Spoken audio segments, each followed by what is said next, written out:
چھونا ہوتا۔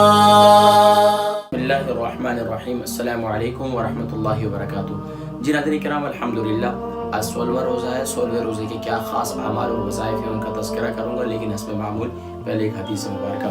ناظرین کرام، اس حدیث مبارکہ کا تعلق سبحان اللہ پیارے نبی کریم صلی اللہ علیہ وسلم نے اپنی امتیوں کو بہت پیاری نصیحتیں، اور پیارے نبی کریم صلی اللہ علیہ وسلم نے ہر عمل کا طریقہ، زندگی گزارنے کا طریقہ اور سلیقہ بھی سکھلایا۔ آج جب کہ وبا پھیلی ہوئی ہے تو ہر وقت اگر کوئی چھینکتا رہے، کھانستا رہے، اس کا طریقہ اسے معلوم نہ ہو، تو یہ ایک ہمیں اس پر جو ہے اخلاقیات میں، خاص طور پر معاشرے کے اقدار کو سیکھنے کی ضرورت ہے۔ نبی کریم صلی اللہ علیہ وسلم نے ارشاد فرمایا کہ جب تم میں سے کسی کو چھینک آئے تو وہ الحمدللہ کہے، اور سننے والا یرحمک اللہ کہے، اور فرمایا کہ سبحان اللہ، اور اسی طریقے سے پھر وہ یہدیکم اللہ و یصلح بالکم کے کلمات بھی ملتے ہیں۔ تو ناظرین کرام، سبحان اللہ، یہ چھینک کا آنا ایک کتنے سیکنڈ کے لیے انسان کی سانسیں رک جاتی ہیں۔ تو سبحان اللہ، یہ عمل، یہ چھوٹا سا عمل ہے، لیکن افسوس کے ساتھ کہ آج ہمارے معاشرے کے اندر ہم اس پر عمل نہیں کرتے۔ تو بہرحال اللہ کریم توفیق عمل نصیب فرمائے۔ ناظرین کرام، آج کے کیا خاص اعمال اور وظائف ہیں؟ 16ویں روزے کے خاص اعمال اور وظائف میں بزرگان دین کے معمولات میں یہ ملتا ہے کہ وہ جو ہے بعد نماز فجر جو ہے سورہ فاتحہ 100 مرتبہ پڑھا کرتے تھے۔ ناظرین کرام، اگر آپ 100 مرتبہ صبح بعد نماز فجر نہ پڑھ سکیں تو فجر سے پہلے بھی پڑھ سکتے ہیں۔ اسی طریقے سے فجر کی سنتیں اور فرض کے درمیان کا بھی معمول بزرگان دین کے معمولات میں سے ملتا ہے۔ تو فجر کی نماز کے بعد جو معمول ہے وہ 100 مرتبہ سورہ فاتحہ ہے۔ ظہر کی نماز کے بعد جو معمول ہے، ناظرین کرام، ظہر کی نماز کے بعد جو ہے سبحان اللہ سورہ اخلاص 100 مرتبہ، سورہ اخلاص 100 مرتبہ یہ ملتا ہے۔ اور اس کے بعد ناظرین کرام خاص طور پر اللہ کی بارگاہ میں مناجات کریں۔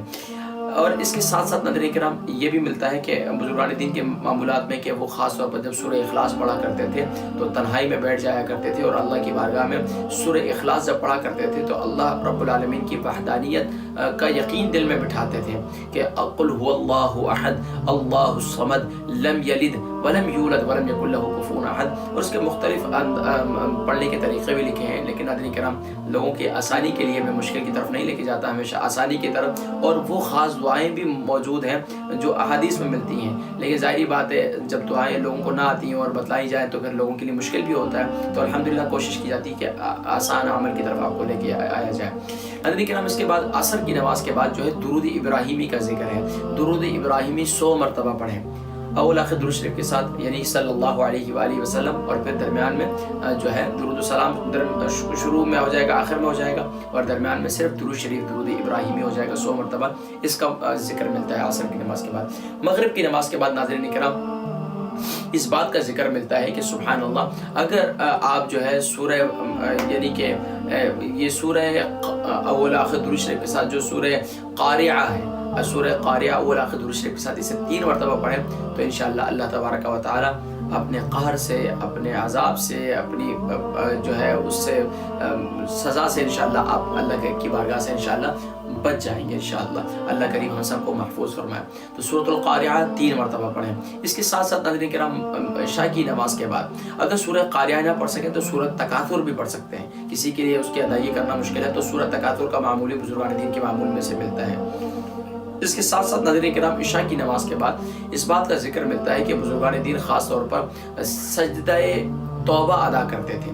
سجدہ توبہ بھی ملتا ہے اور صلاۃ التوبہ کا بھی ذکر ملتا ہے کہ وہ 2 رکعات تراویح کے بعد 2 رکعات صلاۃ التوبہ پڑھتے اور اللہ کی بارگاہ میں دعا کرتے کہ یا اللہ یہ عشرہ مغفرت جو ہے وہ رخصت ہو رہا ہے، 16واں روزہ شروع ہو چکا ہے، بلکہ 16واں روزہ اختتام کی طرف ہے، یا اللہ ہماری توبہ کو قبول فرما دے، ہمارے گناہوں کو معاف فرما دے۔ کیونکہ بزرگان دین کے معمولات میں یہ ملتا ہے کہ وہ توبہ و استغفار کثرت سے کیا کرتے تھے۔ ہم تو ایک رات توبہ کر لیں، ایک دفعہ استغفار کر لیں، کہتے ہیں یار اس وقت کر لی تھی بس توبہ ہو گئی، بس ابھی دوبارہ توبہ کی ضرورت نہیں ہے۔ نہیں، پیارے نبی صلی اللہ علیہ وسلم ہر لمحے توبہ استغفار کیا کرتے تھے۔ تو ناظرین کرام امتیوں کو بھی یہی کہا گیا کہ تم بھی جو ہے توبہ استغفار کرو۔ اعمال سے جوڑنے کا سلسلہ جاری ہے ناظرین کرام۔ 17ویں روزے کے کیا خاص اعمال اور وظائف ہیں ان کا ذکر انشاءاللہ اگلی نشست میں ہوگا۔ اپنی دعاؤں میں یاد رکھیے۔ السلام علیکم ورحمۃ اللہ وبرکاتہ۔